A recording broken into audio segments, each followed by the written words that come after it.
Fala meus amigos, sejam bem-vindos ao canal do Fox, tudo bom com vocês? Hoje eu tô aqui para comentar a respeito de um assunto bem controverso que tem rolado nas redes sociais nesses últimos dias aí e que tem me deixado bem pensativo, sabia? É o caso daquele menino que morreu ao tentar pegar uma pipa em um terreno baldio, que ele pulou o muro e os cachorros o atacaram e ele veio a óbito. Após ler tantos comentários absurdos nas redes sociais, eu decidi fazer um vídeo, pois eu fiquei pensando o seguinte: bem, se esse pessoal pode falar tanta merda na internet, por que não tentar falar alguma coisinha lógica, não é mesmo?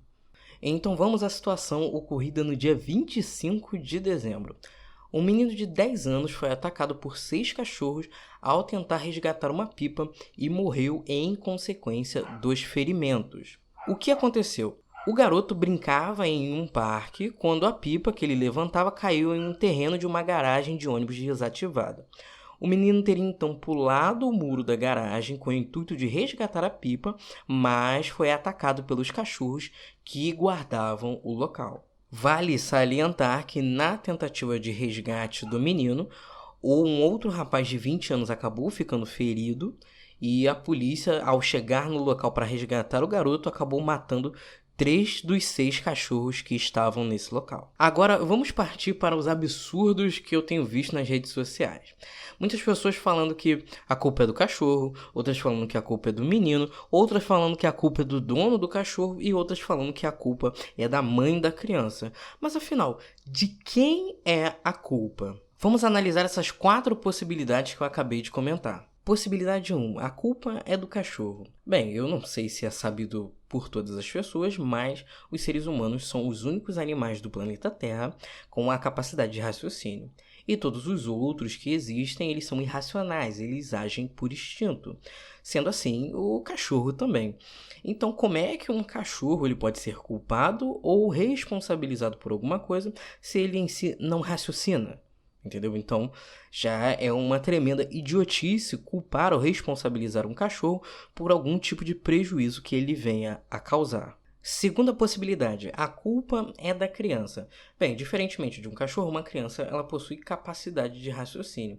Entretanto, as suas faculdades mentais ela ainda não estão bem desenvolvidas. Ela ainda não tem muito bem o senso do que é certo, do que é errado, senso de perigo, medo. Por isso que ela precisa da tutela de um responsável para ir ensinando e orientando. Então, a criança ela também não responde pelos próprios atos. Normalmente, as pessoas que tendem a responder pelas crianças são seus responsáveis legais. E isso eu acredito que é óbvio para quem é adulto e está assistindo esse vídeo, porque se você é hoje adulto, você já foi criança um dia. E se você já foi criança um dia, você alguma vez já aprontou na sua vida e teve que apanhar, etc, etc. E é sabido que criança realmente apronta. Terceira possibilidade, a culpa é do dono do cachorro. Bem, como a gente pode observar nessa foto aí do local onde se encontravam os cachorros, o muro era bem alto, tinha um portão, então obviamente era um local de que para outras pessoas não acessarem, não terem algum tipo de acesso e eventualmente serem mordidas ou atacadas. Mas vale lembrar também que toda pessoa que adquire um animal, ela tem responsabilidade pelos atos daquele animal, visto que o animal é irracional. Vamos só dar uma olhada no artigo 936 do Código Civil de 2002. O dono ou detentor do animal ressarcirá o dano por este causado se não provar culpa da vítima ou força maior. Então, vamos botar assim. Por exemplo, se um animal atacar alguém ou destruir algo de outra pessoa, o dono deverá ressarcir o prejuízo. A responsabilidade referida no mencionado artigo trata-se de responsabilidade objetiva, ou seja, não há necessidade de prova da culpa do proprietário do animal, basta que o animal cause um prejuízo para que seu dono responda por ele. Entretanto, a lei permite que, se o proprietário provar que houve culpa da vítima ou que o fato decorreu de força maior, ele não venha a ser responsabilizado. Então vamos usar de empatia nesse momento. Vamos supor, eu sou proprietário de um cachorro brabo, mas a minha casa tem muro alto. Entretanto, uma criança da outra casa brincando pula o meu muro e o cachorro acaba estraçalhando a criança.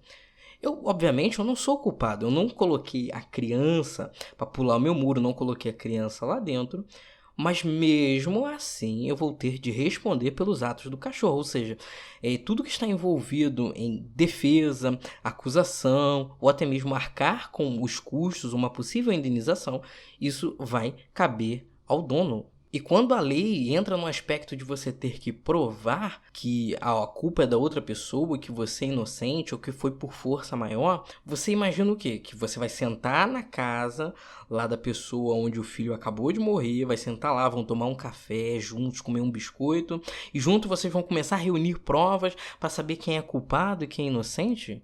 Cara, tem que ser muito inocente mesmo, ou ingênuo, para você pensar isso. Claro que não, tudo vai ocorrer ali de forma investigativa, vai ir na justiça, vai ter envolvimento de advogados, etc, etc. Agora vamos para a quarta e derradeira possibilidade. Mas a culpa então seria da mãe? E a partir daqui é necessário um nível muito alto de empatia para você conseguir entender o que eu vou dizer. É possível observar muitas pessoas nas redes sociais avaliando esse caso como abandono de incapaz. Mas seria isso mesmo? Bem, Decreto de Lei número 2848, de 7 de setembro de 1940, artigo 133. Abandonar pessoas que está sob seu cuidado, guarda, vigilância ou autoridade e por qualquer motivo incapaz de defender-se dos riscos resultantes do abandono. E aí temos as penas previstas para o caso de se resultar em morte ou lesão corporal, etc, etc. Mas a grande questão por trás de abandono de incapaz é justamente o verbo abandonar. Por quê? Você entende que uma mãe permitir que seu filho saia de casa para se divertir com uma pipa é abandono? Será que em algum momento essa mãe imaginava que o filho em alguma parte do dia teria que lutar contra 6 cães ferozes? Será que ela imaginava tudo isso na hora que permitiu que o filho saísse para brincar com a pipa? Eu mesmo, quando criança, minha mãe permitia que eu saísse da minha casa para jogar bola com os meus amigos num campinho que ficava bem aqui próximo. E muitas das vezes eu voltava para casa todo machucado, às vezes com roxo, de ou ter brigado no futebol, ou de ter me machucado por lá mesmo. E provavelmente a minha mãe não imaginava que eu voltaria para casa todo quebrado. Ela imaginava que eu iria para me divertir. Mas as situações, elas fogem ao controle, elas fogem ao controle dos pais ou de qualquer outra pessoa. Nós não somos deuses para controlar todas as probabilidades de todas as coisas ao mesmo tempo. Mas, como uma criança não responde pelos seus próprios atos, caberá agora à mãe ter de responder, se responsabilizar a respeito da invasão de propriedade que cometeu seu filho, que culminou em seu falecimento. Mas aí você pode falar, caramba, você falou, e mesmo assim não concluiu o assunto, não falou que alguém é culpado, não apontou o dedo pra ninguém. Eu realmente não fiz isso. Sabe por quê? Bem, primeiramente porque eu não sou investigador, então só tenho acesso a dados superficiais, ou seja, o que está descrito nos jornais e nas páginas de informação. Então não dá para mim determinar se os cachorros estavam sendo mantidos naquele local de forma irregular, sem comida, sem água, como eles foram treinados, como eles eram tratados. Então, como não tenho posse dessas informações, fica me parecendo um imprevisto. Imprevisto é tudo aquilo que não é previsto, obviamente, ou seja, é uma coisa inesperada. Pois você acha que se o dono dos cachorros soubesse que uma criança poderia pular o seu muro e assim acabar morta, será que ele teria deixado os cachorros ali livres, soltos? Será que ele também não tem criança? Será que ele não pensa, caramba, já pensou se isso acontece com meu filho? Meu Deus, será que ele também não está sensibilizado? Será que a mãe da criança teria deixado ela sair para brincar se ela imaginasse que ele iria terminar essa brincadeira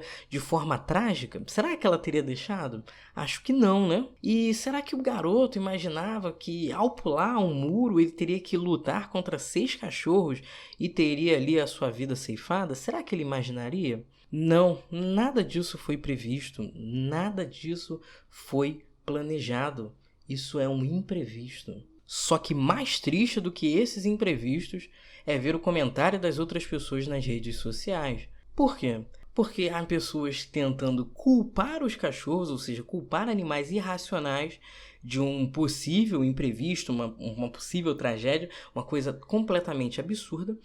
E outras pessoas defendendo os cachorros de tal modo que parecem idólatras de animais, desvalorizando totalmente a vida humana. Faz passar uma ideia assim de que se tivesse um cachorro se afogando e a mãe da pessoa se afogando, ela só tivesse que escolher um, ela escolheria o cachorro. É isso que dá mais ou menos a entender, sabe? E se torna mais revoltante para mim pessoas que dizem ter aí princípios divinos seguindo essas linhas de raciocínio, idolatrando animais e desvalorizando completamente a vida humana, ou tentando incriminar um animal irracional. Duas coisas completamente insanas e bizarras. Pessoas que fogem totalmente de algo que a gente conhece como equilíbrio e razoabilidade. É muito estranho, as pessoas se sensibilizam com um cão abandonado, mas não com uma criança abandonada.